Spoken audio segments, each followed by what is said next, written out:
सुप्रभातम प्यारे बच्चों।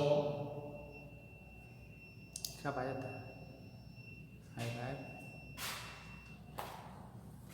आप शुरू हो गया।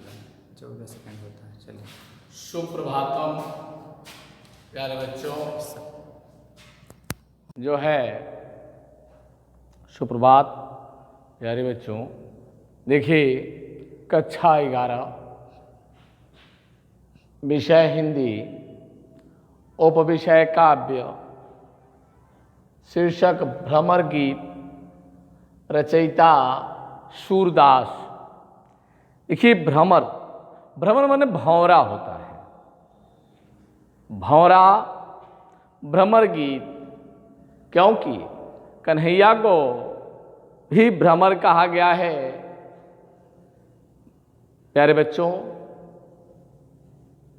कक्षा 11 विषय हिंदी, विषय काव्य, शीर्षक भ्रमर गीत, रचयिता सूरदास जी हैं। इसमें भ्रमर का मतलब जो है भंवरा होता है।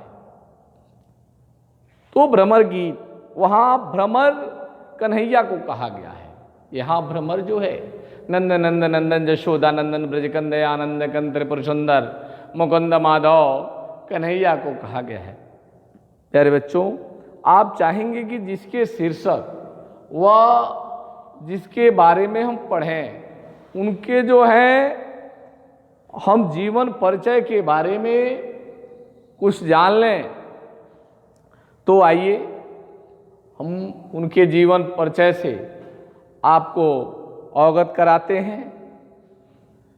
कवि सूरदास, जन्म 1535 विक्रमी 1478 ईस्वी, जन्म स्थान रुनकता नामक ग्राम में। पिता पंडित रामदास जी, गुरु इनके वल्लभाचार्य जी थे, जो अष्टछाप के कवियों में अग्रगण्य थे। कार्य क्षेत्र भक्त एवं कवि, भगवान कृष्ण के अनन्य भक्त थे और कवि भगवान कृष्ण के लीलाओं को देखकर पद्य लिखा, रचनाएं सूर सागर, सूर सरावली, साहित्य लहरी जो है। इनकी मृत्यु 1640 विक्रमी 1583 ईस्वी जो है कि यह हिंदी साहित्य का सूर्य अस्त हुआ। जो है इनकी रचनाएं आप जाने, भ्रमर गीत जिसमें सूर के दृष्टिकूट पद हैं, जिसमें विरह राग है, गोपियां उद्धव से अपने बात को कहती हैं। देखिए आपको भ्रमर गीत मैं पढ़ाने जा रहा हूं, जिसमें राग के माध्यम से इसे पढ़ाया जाता है। पहला राग होता है, पहला पूर्व राग। पूर्व राग, यह पूर्व राग जो है कहा गया है तारा मैत्रक चक्षुरागः इति पूर्व रागः उच्यते। पूर्व राग का मतलब यह होता है कि प्रेमी और प्रेमिका पहली बार एक दूसरे से मिलते हैं और दोनों के नयन आपस में मिलते हैं। तारा मैत्रक चक्षुरागः, और उनमें प्रेम उत्पन्न होने लगता है। चक्षुरा इति पूर्व रागः उच्यते, और हृदयों तक जाकर वह प्रेम के रूप में उदित हो जाता है, उसे पूर्व राग कहते हैं। जैसे सूर सागर में इसका उदाहरण है कि नैन विशाल भाल दिए रोरी, अबूझत श्याम कवन तू गोरी, कहाँ रहती काकी है बेटी, कबहू न देखी ब्रज खोरी। देखिए यह पूर्व राग है, बड़े बड़े नैनों वाली, और जो है बेदी लगाए हुए ललाट पे जब कन्हैया देखते हैं तो पूछते हैं, गोरी तुम्हारा घर कहाँ है? तुम कहाँ की रहने वाली हो, तुम्हारे पिता कौन हैं, हमने कभी तुम्हें ब्रज की गलियों में नहीं देखा है। यह पूर्व राग है, यह जो है पूर्व राग है। पूर्व राग पहली बार राधा और कृष्ण का मिलन होता है और उनसे उनका परिचय पूछते हैं कि बूझत श्याम कवंतु गोरी, कहाँ रति काकी है बेटी, कभुन दिखी ब्रजखोरी। यह पूर्व राग है। पहले कन्हैया राधा से मिले हैं, क्योंकि राधा पहली बार ब्रजमंडल में आई हैं और वह कभी ब्रज की गलियों में उसे देखे नहीं थे। इसलिए जो पहला मिलन होता है, पहली बार प्रेमी प्रेमिका के नयन मिलते हैं, तारा मैत्रक चक्षुरागः इति पूर्व रागः उच्यते। इसलिए यह पूर्व राग के रूप में उदित होता है। और पूर्व राग का रंग जो है, रंग जो है इसका लाल होता है, लाल। पूर्व राग का रंग लाल होता है। इसके बाद दूसरा राग है नीली राग। नीली राग, नीली राग का रंग नीला होता है, नीला होता है। यह नीली राग क्या है? नीली राग यह है जिसमें प्रेमी और प्रेमिका संयोगावस्था में होते हैं। प्रेमी और प्रेमिका संयोगावस्था में होते हैं और एक दूसरे से ठिठोली किया करते हैं, क्योंकि इसमें सूर सागर में इसका उदाहरण यही है कि धेनु दुहत अतहि रति बाढ़ी, एक धार दोहनी पहुँचावत, एक धार जहाँ राधे ठाढ़ी। बेटा, यह नीली राग जो है इसका रंग नीला है और जिसमें प्रेमी और प्रेमिका संयोगावस्था में रहते हैं, जैसे कृष्ण और राधा एक साथ हैं तो एक गाय दूहते हैं और उसमें रति की अधिकता आती है कि देन दुहत आते ही रति बाढ़ी। इनमें रति जो श्रृंगार रस का स्थायी भाव उत्पन्न होता है और वह क्या करते हैं कि एक धार जो है पात्र में मारते हैं और एक धार जहाँ राधा खड़ी है उसके मुख पर मारते हैं, अपनी प्रेमिका से ठिठोली करते हैं। बेटा, वह नीली राग होता है। नीली राग के बाद जो है तीसरा राग जो है वह मंजिष्ठा राग होता है। मंजिष्ठा, मंजिष्ठा राग, मंजिष्ठा राग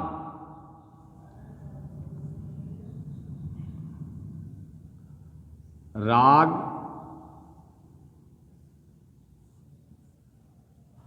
पूर्व राग, नीली राग, वो मंजिष्ठा राग। इसका रंग जो है मजीठ होता है, मजीठ होता है, मटमैला, जिसे मटमैला कहते हैं।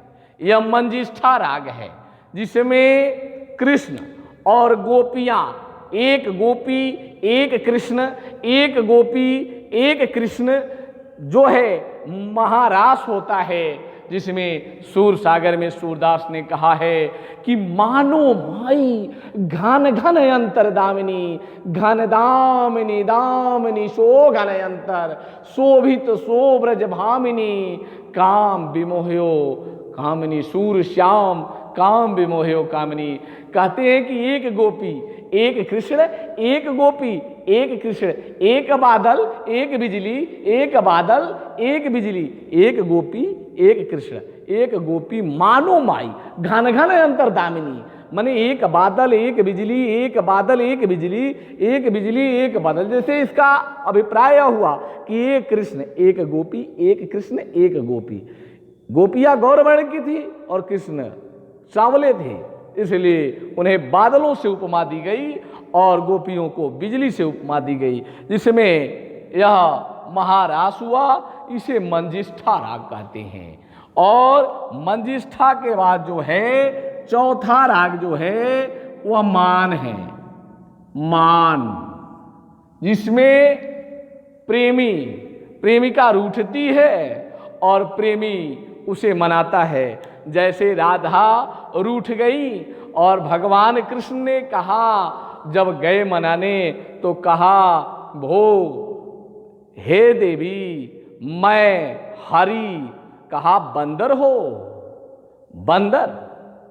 भो देवी हरि। हरि माने बंदर, हरि माने मेढक। तो जो है यह मनाते हैं और कहती है, तो राधा उस पर भी जब नहीं मानती है तो भगवान कृष्ण जो है पीताम्बरी में आग लगा देते हैं। तो दौड़ी आती है, अपने हाथों से बुझाती है, वहाँ मान होता है। मान के बाद जो है पांचवा राग जो है वह प्रवास होता है। प्रवास, प्रवास। इसमें प्रेमी या प्रेमिका एक दूसरे को छोड़कर जो है दूसरी जगह जाते हैं और उसके वियोग में जो है वह प्रेमी रहता है।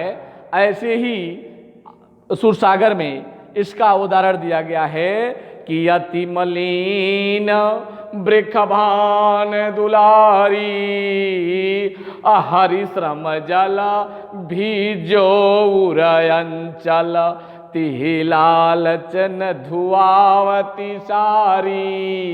देखिए प्रवास में जब कन्हैया मथुरा चले गए हैं तो राधा अपनी साड़ी इसलिए नहीं धुआती है, लोग कहते हैं कि अति मलिन वृषभान दुलारी। वो वृषभान लली राधिका त्रिपुर सुंदरी राधिका जो है ना अपने वस्त्र को धुलाती नहीं है, क्योंकि अति मलिन वृषभान दुलारी हर श्रम जल भिजियो। हरि के पसीने, ईश्वर के पसीने और आंसुओं से उनका आंचल भीगा था, इसी लालच से वो अपनी साड़ी को धुलाती नहीं थी, धुला नहीं रही थी। उसके बाद जो छठवां राग होता है, छठवां राग होता है विरह। विरह, यह विरह जो है यह प्रेम की जागृत अवस्था है। प्रेम की यह जागृत अवस्था है, यह छठा राग है इसका। और छठा राग जो है यह प्रेम की जागृत अवस्था है, जो है प्रेम की जागृत अवस्था विरह है, जिसमें सूरसागर में उदाहरण है और कहा है कि बिन गोपाल बैरिन भई कुंजै वै लता लगती अब शीतल अब भई ज्वाल की भुंजै। देखिए यह विरह में लताएं भी जो हैं जल रही हैं, और पहले तो लगता था कि लता शीतलता प्रदान करती हैं, लेकिन अब अग्नि की वर्षा हो रही है। यह गोपियाँ कहती हैं यह विरह राग है। बेटा यह 6 राग होते हैं, जिसमें इस सूर्य के दृष्टिकूट पद पढ़ाने हेतु हम आपको जो है इस 6 राग से परिचित कराए हैं। देखिए मैं भ्रमर गीत सार जो है उसमें पहला पद पढ़ा रहा हूँ, जो कन्हैया उद्धव से कहते हैं, उद्धव मोहि ब्रज बिसरत नाही, उद्धव मोहि ब्रज बिसरत नाही, हंस सुता की सुंदर कगरी अरु कुंजन की छाही, वै सुरभि वै वक्ष दोहिनी खरिक दुहावन जाही, अग्वाल बाल मिली करत कुलाल नाचत गही गही बाही, नाचत गही गही बाही। यह मथुरा कंचन की नगरी मनि मुक्ताल जाही, अजब ही सूरती आवती वासुख की, जियाऊ मगत तन नाही, अनगन भांति करी बहुलीला जसुदानंदनी माही। असुर दास प्रभु रह मौन है, यह कहीं कहीं पछताई, यह कहीं कहीं पछताई। देखिए, उद्धव मोहि ब्रज बिसरत नाही, हे उद्धव मोहि, हे उद्धव मुझे अभी ब्रज भूला नहीं है, क्योंकि उस जमुना के किनारे हंस सुता की सुंदर कगरी और कुंजन की शाही, वह जमुना नदी का किनारा और वह कुंजन वन मुझे भूले नहीं है। हे उद्धव भैया, मुझे वह जमुना नदी का किनारा और कुंजन वन भूले नहीं है। अवय सुर भी वय बक्ष दोहिनी खरिक दुहामन जाही। हे उद्धव भैया, मैं गायों को उनके बछड़ों सहित दोहने जाता था, यह हमें भूला नहीं है और हम माखन खाते। ए उद्धव भैया, उन बछड़ों सहित हम गायों को गौशाला में दोहने के लिए जाते थे, दोहन करने के लिए जाते थे, यह हमें भूला नहीं है। यह मथुरा जो है, अग्वाल बाल मिल करत कुलाहल, नाचत गही गही बाही। ए दाऊ भैया, हे उद्धव भैया, देखिए जो है ग्वाल बाल सब मिलकर शोर मचाया करते थे और एक दूसरे का वाह पकड़कर नाचा करते थे। यह दृश्य जो है, हे उद्धव, हमें भूला नहीं है। और ये मथुरा जो सोने की नगरी है ना, और ये मड़ियों से युक्त है, यह हमें अच्छी नहीं लगती है। जब ही सुरती आवती वासुक की, जियऊ मगत तन नाही। ए उद्धव भैया, हे उद्धव, जब उस सुख का याद हमें आता है तो जो है जियऊ मगत तन नाही, मेरा शरीर जो है अपनी आपा खो बैठता है। हम अपने आप में नहीं रहते हैं, हम अपने सूझ बूझ को भूल जाते हैं। हे उद्धव भैया, जब हमें उस सुख की याद आती है तो हम अपने सूझ बूझ को खो देते हैं। हे उद्धव, हम अभी भूले नहीं हैं जो है, और बहुत प्रकार से हम अनगन भांति करी बहुलीला अज सुधानंद निवाही। हे उद्धव, हम बहुत प्रकार से लीलाएं किया करते थे, जिसे देखकर मैया यशोदा और नंद बाबा प्रसन्न हुआ करते थे। यह दृश्य हमें भूला नहीं है। हे उद्धव, सूरदास प्रभु रह मौन है, यह कहीं कहीं पछताही। और सूरदास जी कहते हैं कि सूरदास जी कहते हैं कि कन्हैया इस बात को कह कर पश्चाताप कर रहे हैं।